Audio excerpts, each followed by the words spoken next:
Bonjour. Alors, j'espère que vous allez bien, que vous passez une bonne journée. Aujourd'hui, on va regarder quelques cartes du... Enfin non, on va regarder plusieurs cartes du tarot celtique universel. De qui il est? De Floreana Nativo et Cristina Scagliotti. Et puis, quelques cartes de la sagesse de la Terre, qui est un oracle de Barbara Moore. Ah, mais tiens, c'est amusant. C'est la même illustratrice, Cristina Scagliotti. Vous m'étonnez que je trouve qu'ils allaient bien ensemble. Bon, excusez-moi, ceci est un détail insignifiant. Voilà.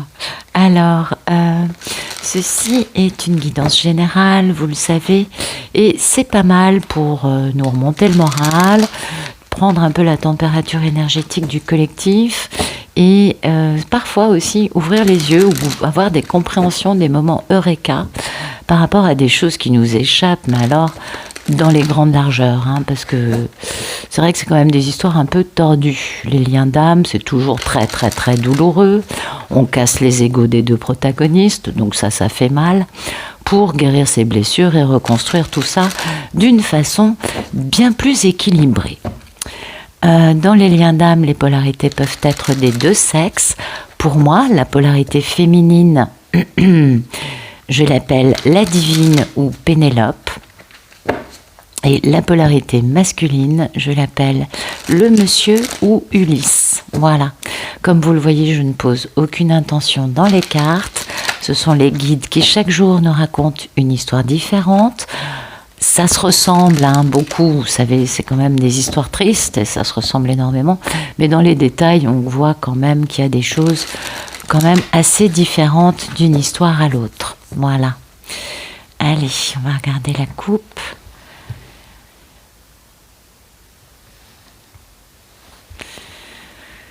Bien, on a quelqu'un qui jongle, qui essaye de poser un équilibre.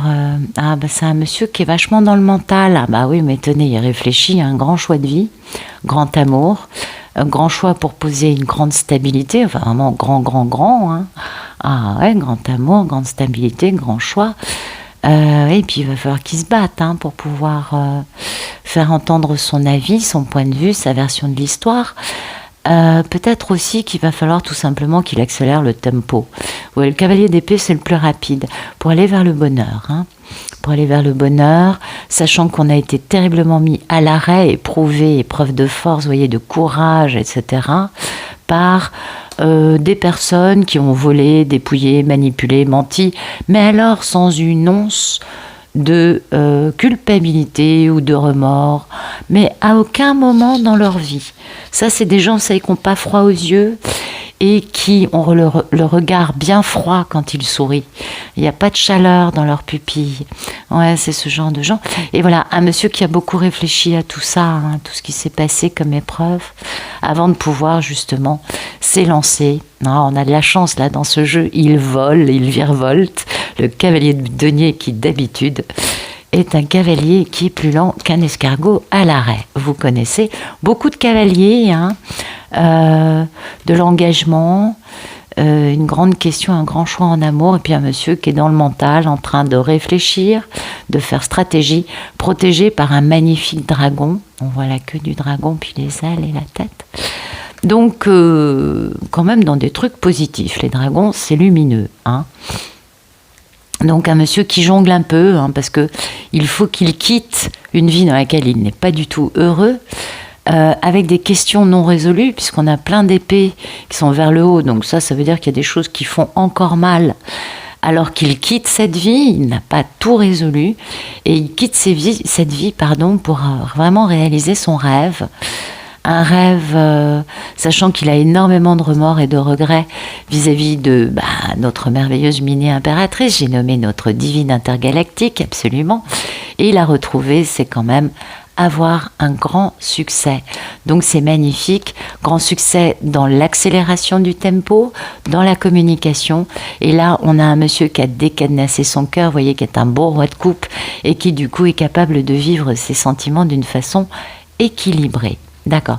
Sachant qu'il a plein de petites fées qui sont autour de lui pour l'aider à avancer de la bonne façon peut-être. En tout cas, la meilleure carte du tarot, joie, bonheur, harmonie, succès, fin d'un cycle et engagement, peut-être mariage, tout simplement être dans la foi, le respect, la tradition, la sagesse, l'équanimité, dans une relation basée sur l'équilibre. Peut-être que monsieur est très très très très grand et que la divine est plutôt minuscule à côté, c'est possible. En tout cas, on a une jolie petite fée entre les deux, qui les réunit, et ils vont essayer, ça va être un vrai succès dans l'équanimité, de poser les bases d'une relation de type je donne, je reçois, et non pas je me fais dépouiller et je te vole. Vous voyez, voilà, oui.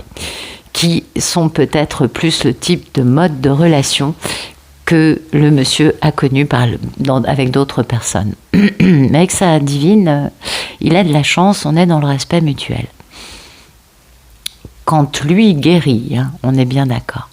Merci de nous raconter la situation actuelle d'Ulysse.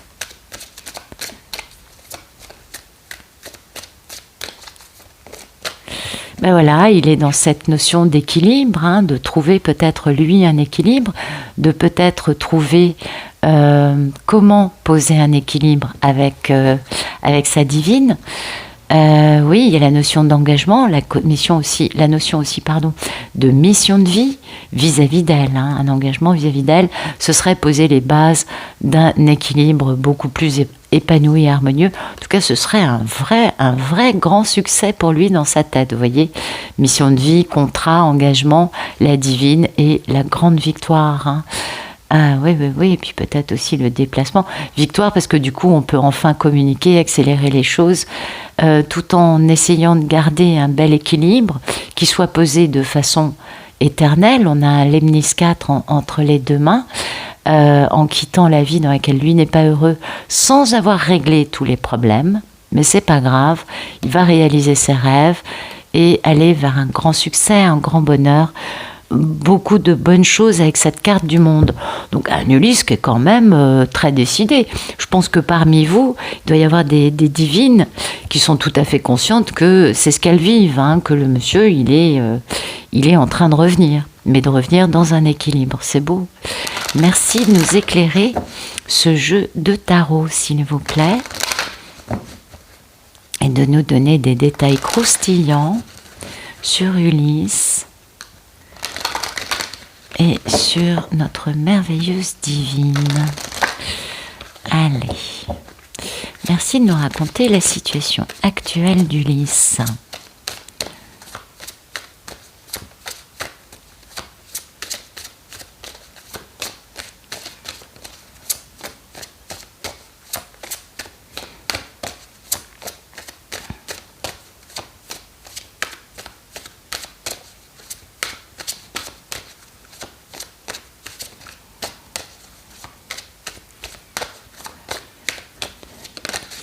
Ok.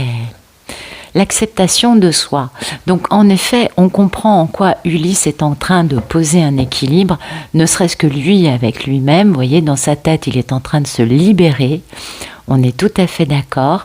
Et du coup, son intuition peut lui parler. L'intuition, c'est la voix du cœur, vous le savez. Et il connaît les limites qu'il est obligé de poser pour pouvoir avancer de la bonne manière et pour pouvoir aussi être dans une belle clarté, dans un beau discernement et de ce fait de pouvoir suivre le courant de sa vie sans s'exténuer à vouloir absolument nager à contre-courant. Donc là, on a vraiment un Ulysse, vous voyez, qui pose un équilibre en commençant à accepter son véritable visage, c'est-à-dire en acceptant qui il est au fond de lui et du coup en étant beaucoup moins dans l'illusion quant à ce que lui veut, comment il est, ce qui lui plaît, etc., etc. Vous voyez, accepter d'être qui on est n'est pas forcément chose facile. Mais c'est le premier pas vers être capable à un moment, peut-être pas tout de suite, mais avec cet équilibre à un moment, de retirer son masque. Et puis je pense que le fait qu'Ulysse s'accepte lui permet d'accepter Pénélope telle qu'elle est aussi. Ben oui, c'est important, hein, on est bien d'accord. Alors, merci de nous raconter la situation actuelle de Pénélope.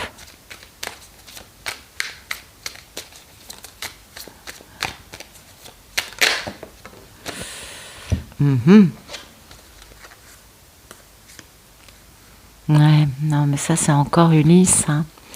Ça nous parle encore d'Ulysse, parce que Pénélope, elle n'est pas en train de mettre fin à une situation super douloureuse dans sa vie pour aller vers une grande aventure avec beaucoup d'équilibre en respectant son contrat d'âme, avec beaucoup de remords et de regrets par rapport à ce qu'elle a pu faire. Non, je pense pas.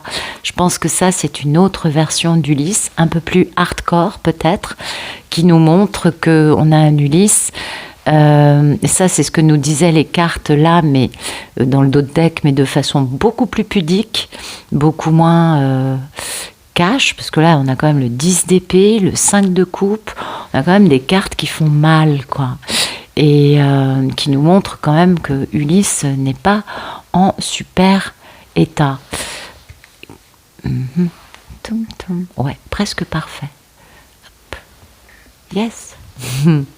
Et vous voyez, un Ulysse qui reprend son pouvoir, hein, qui fait action, qui décide d'avancer, de retrouver, qui a beaucoup de nostalgie et qui veut vraiment retrouver son âme sœur, avec qui il y a un lien indestructible.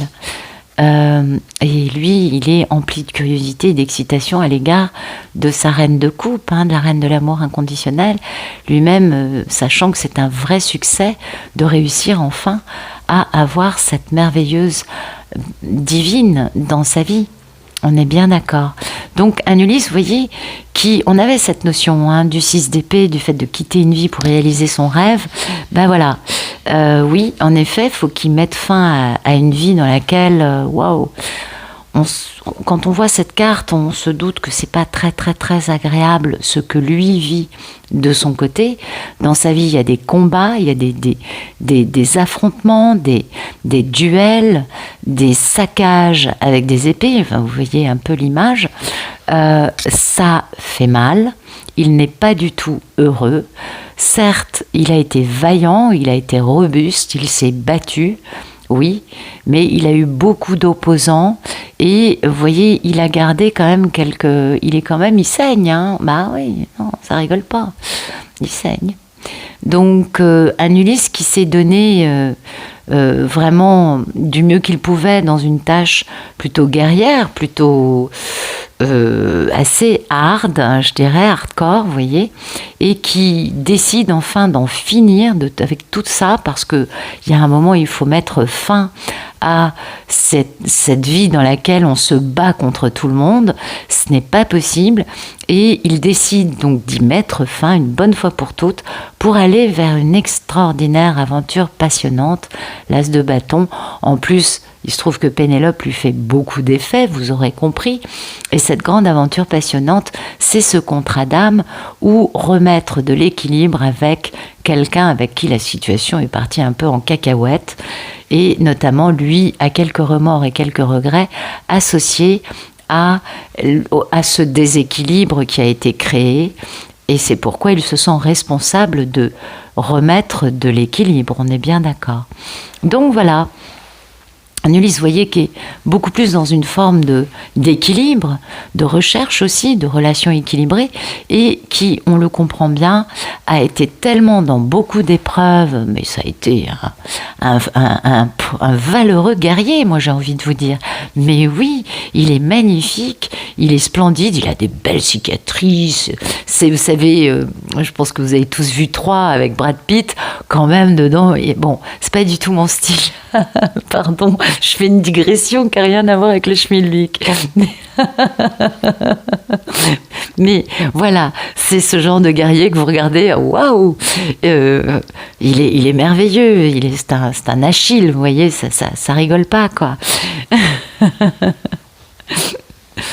Mais non, mais c'est pas spécifique à Brad Pitt, hein, on est bien d'accord. C'était plus l'idée de l'emblème. Vous voyez, Achille, c'est quand même l'image parfaite de celui qui se bat, qui va guerroyer, qui va tuer, pourfendre, oxyre, enfin il y va. Hein. Achille, c'est quand même son boulot, c'est un héros. Et son truc, c'est quand même d'être dans la guerre, on est bien d'accord. Et du coup, c'est pour ça que je voyais cette image. Pardon. Bon, j'arrête avec mes digressions. Si je commence comme ça, on n'a pas fini. Alors, merci de nous raconter la situation actuelle. Je vais continuer avec Pénélope, mais pour moi, ça, c'est pas Pénélope, c'est Ulysse, on est bien d'accord. Alors, donc, vous voyez, cette notion, pardon, je reviens sur ça, mais finalement, un Ulysse, oui, qui va vers un équilibre, mais pour aller vers cet équilibre, il a quand même été passé par l'épreuve du feu, hein. Et il y est resté longtemps dans l'épreuve du feu. Ça n'a pas été une épreuve qui a duré genre 3 jours, 2 semaines. Non, non, non. Ça a duré longtemps. Sauf que maintenant, il décide d'y mettre fin une bonne fois pour toutes pour se consacrer à Pénélope, à sa divine. Parce qu'enfin, il a compris que ça ne servait à rien de vivre une vie de trahison, de meurtre, de combat, de duel et je ne sais quoi d'autre, mais qu'au contraire, ce qui était bien, c'était pas mal de passer à quelque chose de plus doux, plus équilibré, même si en effet, il a quelques remords et quelques regrets d'avoir en effet raté cette histoire à une époque, on est bien d'accord. Mais peut-être qu'il a pris assez de coups, assez de bouteilles pour pouvoir enfin poser des décisions un peu plus... Peut-être que du coup, il a moins peur de l'amour à force d'avoir mal et d'être... Ouais, il a des belles blessures hein, quand même. Donc peut-être que c'était nécessaire, peut-être, je ne sais pas. Ah là là, merci de nous raconter la situation actuelle de Pénélope qui se trouve être Ulysse du coup. Ouais.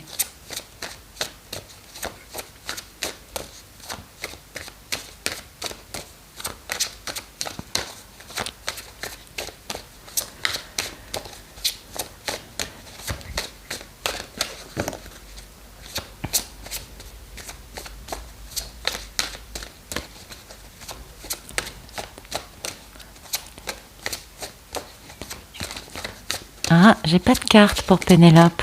Bah oui, c'est-à-dire comme on sait que c'est Ulysse, c'est pas Pénélope, c'est pas étonnant. Donc une carte pour éclairer cette situation dans la vie d'Ulysse. Hein, merci. Non? Ah si, la voilà. La communication, bah oui, en effet, c'est compliqué hein, de communiquer pour certains Ulysses, vous le savez, je ne vous apprends rien.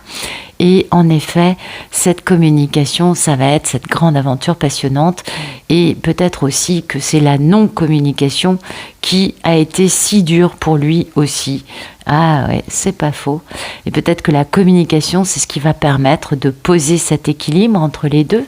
En tout cas, beaucoup de clarté hein, et de la force, tout à fait, avec la force du soulagement.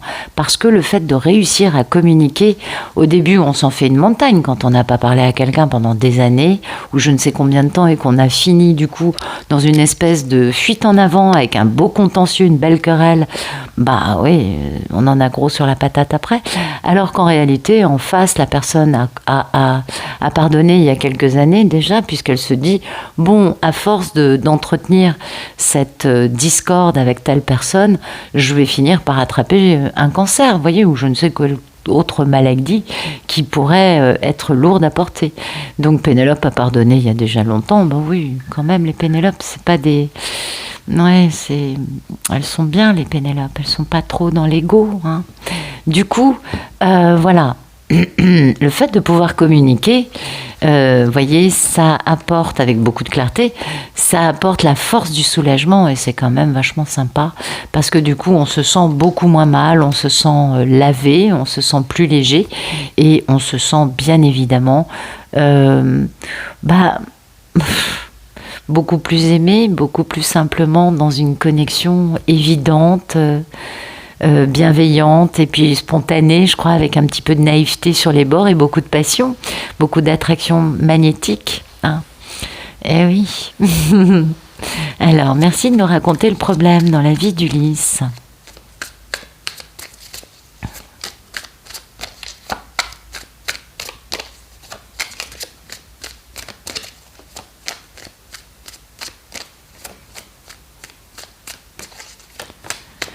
ok. Ah, le problème d'Ulysse, c'est ça. C'est que pendant... Voilà, qu'est-ce que vous voulez? Le problème d'Ulysse, c'est que Ulysse, il a tellement pris goût au désert de Gobi qu'il se l'est fait je ne sais combien de fois, dans tous les sens, vous savez, en long, en large, en travers, dans l'autre diagonale, et hop, on met un tour. Enfin, voilà. Il a pris son abonnement spécial, non pas à Disneyland, mais Gobiland. Voilà, et du coup cette épreuve elle a duré longtemps et puis on a été très éprouvés et puis il y a eu aussi beaucoup de gens qui étaient là à manipuler, à mentir, des crapauds baveux qui faisaient ça bien évidemment pour voler, dépouiller, ne serait-ce que voler cette histoire d'amour.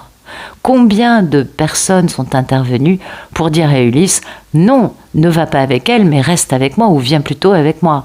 Donc ils ont volé le cœur d'Ulysse, ils ont volé cette histoire d'amour à Pénélope mais aussi à Ulysse. Vous voyez, donc bon, le 7 d'épée c'est la carte du vol, la carte du mensonge, peut être aussi plein d'autres choses, on est d'accord. Et lui, vous voyez, il a beaucoup réfléchi, hein, il a fait introspection totale à ce sujet-là en se disant mais comment c'est possible qu'avec tout cet amour que j'ai pour cette femme, bon, j'étais peut-être un peu déséquilibrée, j'avais peut-être un peu du mal à accepter de vivre l'amour d'une façon sereine, mais quand même, qu'est-ce que je l'aimais. Et du coup, c'est pour ça qu'il s'est beaucoup posé de questions, parce que s'il ne s'était pas posé de questions, il n'aurait pas envie de revenir aujourd'hui, qu'on tirait à s'enfuir.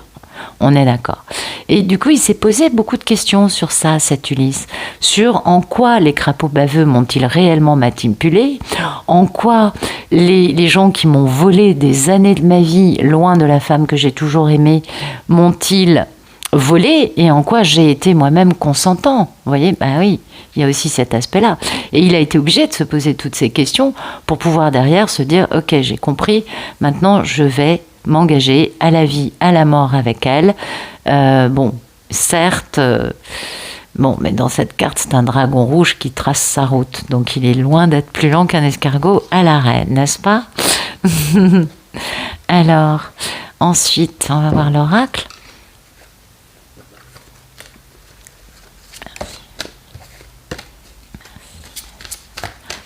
Le problème dans la vie d'Ulysse.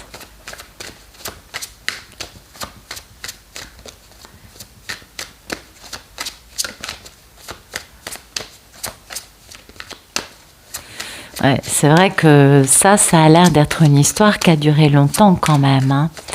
Ouais. Parce que là, c'est pas les problématiques qu'il y a pu y avoir avec Pénélope, c'est le fait d'avoir vécu une véritable épreuve de force, séparés l'un de l'autre. Donc, ouais, ça a dû durer assez longtemps. Alors vous savez, le temps c'est tout à fait flexible, c'est comme un accordéon en fait. Pour ceux qui ont une histoire depuis 3 ans, 6 mois ça paraît être le bout du monde. Pour ceux qui ont une histoire depuis 7 ans, 2 ans ça paraît être le bout du monde. Pour ceux qui ont une histoire depuis 15 ans, 5 ans, ça paraît le bout du monde.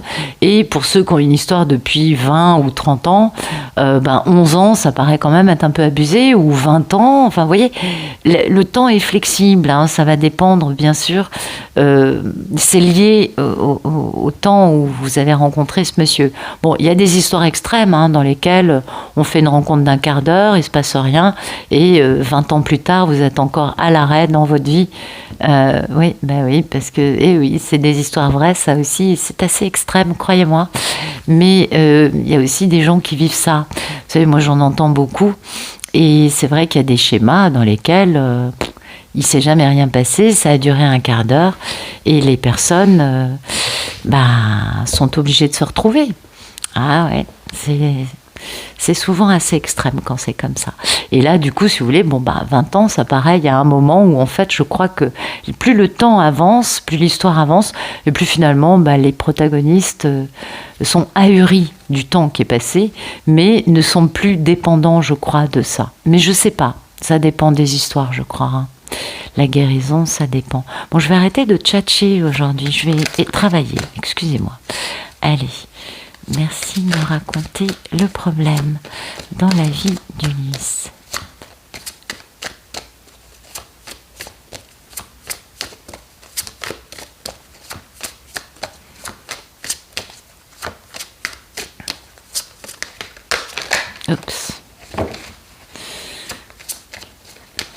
c'est bizarre, ça sort pas. Attendez, je reviens. Allez, c'est reparti.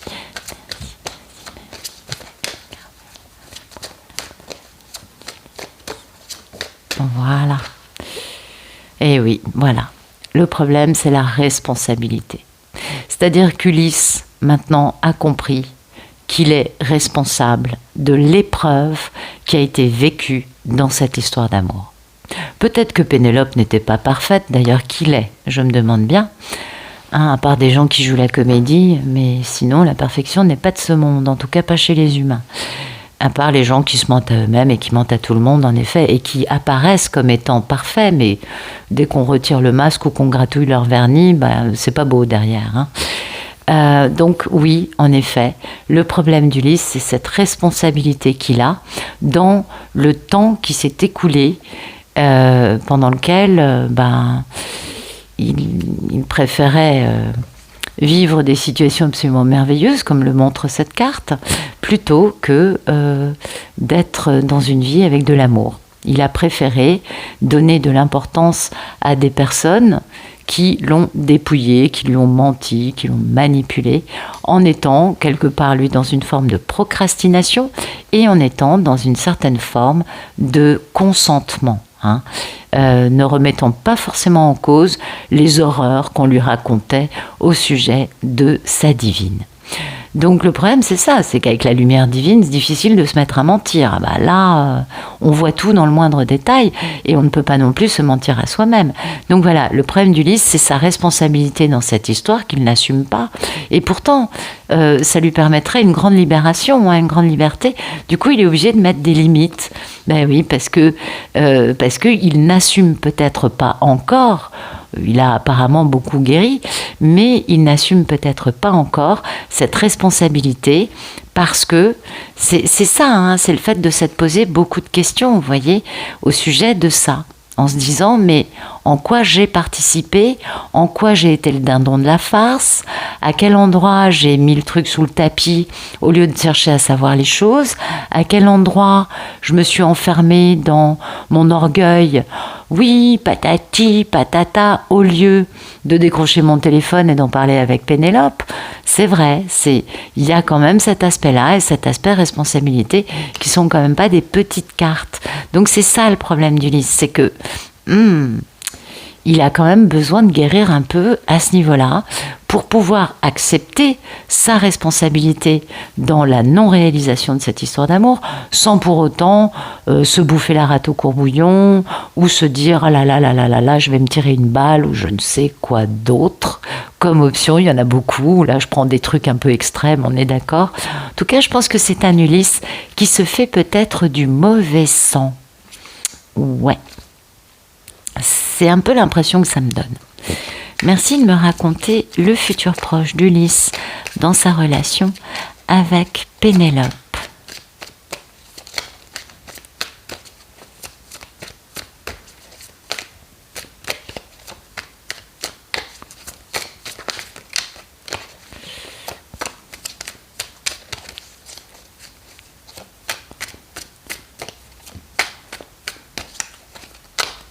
Bon, les cartes ont du mal aujourd'hui, c'est très bizarre.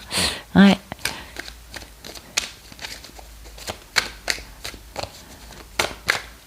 Voilà, futur proche avec de la foi, de la confiance, de l'équanimité, de l'équilibre, mais c'est aussi le pape, la carte du mariage.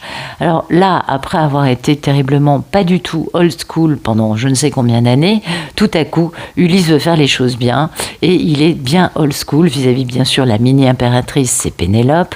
Elle a des petites fées autour d'elle, elle porte son pentacle, elle est rassurante, maternelle, elle prend soin de la vie, elle est bienveillante, très connectée à la nature, aux animaux. Vous voyez, c'est une femme magnifique, elle crée avec son cœur, et oui, et tout ça pour lui, pour cet Ulysse, ce serait un véritable succès d'arriver à être soit dans un engagement assez assez old school avec Pénélope, soit sinon d'être dans l'équanimité, de la respecter, vous voyez, de faire les choses bien. C'est pas mal, pour lui ce serait un véritable succès, parce que du coup, il serait dans cette lucidité, dans cette sagesse, dans cette grande intelligence, vous voyez, il se dit, ouais, quand même Pénélope, c'est le Graal, vous voyez, oui, c'est ça, c'est pas autre chose, voilà, parce que il l'a beaucoup trahi par le passé, cette femme. Et aujourd'hui, vous voyez, elle a rangé son épée. L'épée est posée, oui, c'est la reine d'épée, donc l'épée est dans le coin. Mais elle y touche même plus. Elle est dans sa grâce, dans sa créativité. Elle joue de la harpe, elle est féminine, elle est tranquille, zen, peinarde. Comme sont toutes les Pénélopes, on est bien d'accord. Donc pour lui, ce serait un véritable succès d'arriver à retrouver Pénélope et, vous voyez, de pouvoir avoir un véritable coup de foudre. Ben oui, on le voit, hein, le coup de foudre. Eh oui, on voit bien que la foudre s'abat sur l'arche et qu'il y a des pierres qui tombent. Eh oui, véritable coup de foudre. Et lui, en homme, ayant enfin décanessé son cœur, étant enfin capable de vivre ses émotions d'une façon équilibrée. Autant vous dire que là, on est dans l'engagement. Hein. Waouh, ça rigole pas là. Vraiment, là, c'est chérie, bague de fiançailles, la totale, quoi. Ouais, je sais pas si elle sera de chez Tiffany's ou autre, mais bon, bague de fiançailles quand même. Bon, j'arrête de dire des bêtises. Alors, merci de nous raconter le futur proche dans la vie d'Ulysse, dans sa relation avec Pénélope. Ah, certains jours, on est plus prolixe que d'autres, on va dire ça comme ça. Mais, allez. Vous voyez, nettoyer son aura, voilà. On fait les choses bien, dans la pureté, on est clean, et on s'engage de façon clean. Hein. Il suit la voie de son cœur, c'est bien. Et là, mais double fracture de l'œil gauche, quoi. Vous voyez, il voit Pénélope, on l'a vu, coup de foudre, nanana. Ok, regard divin, double fracture, bah, peut-être des deux prunelles d'ailleurs, gauche et droite. Mais en tout cas, voilà, Pénélope le regarde et le pauvre Ulysse, il est, mais alors, écartelé, non, pas écartelé, mais crucifié sur place.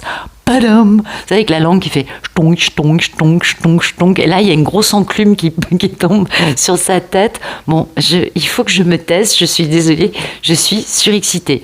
Alors, avant de commencer cette vidéo, j'étais très zen, mais je crois qu'il doit y avoir un Ulysse ou une Pénélope dont je parle dans cette histoire que je dois canaliser et qui est exactement comme ça, avec des images de Tex Avery, du coyote avec son enclume et la langue qui fait dung dung dung.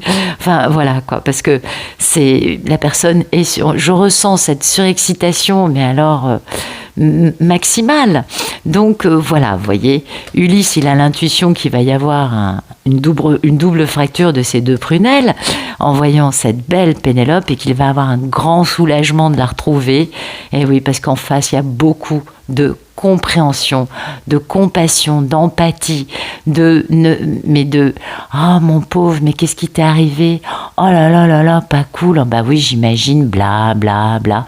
Et de grâce, bah oui, bien sûr, vous savez qu'aux yeux de votre Ulysse, la plus belle, c'est Pénélope, on est bien d'accord. Même s'il est allé fricoter avec Circé, Cassiopée, et puis qu'à l'arrivée, il s'est ramassé sur Charybde des Scylla. Bon, ben quand même, la plus belle femme au monde, c'est sa divine, et il n'y en a pas deux comme elle. On est tout à fait d'accord. D'ailleurs, souvent, j'ai remarqué ça au fil des histoires qu'on me raconte, et souvent, ce sont des histoires assez, vous savez, corsées. Hein. Eh bien... j'ai quand même pu constater que les messieurs, qui sont souvent de grands, j'allais dire consommateurs, c'est peut-être pas le bon mot, mais voilà, qui ont quand même une certaine quantité de jupons, ou etc., qui ont défilé durant toutes ces années, ont beaucoup de mal à supporter que Pénélope puisse sortir avec un mec.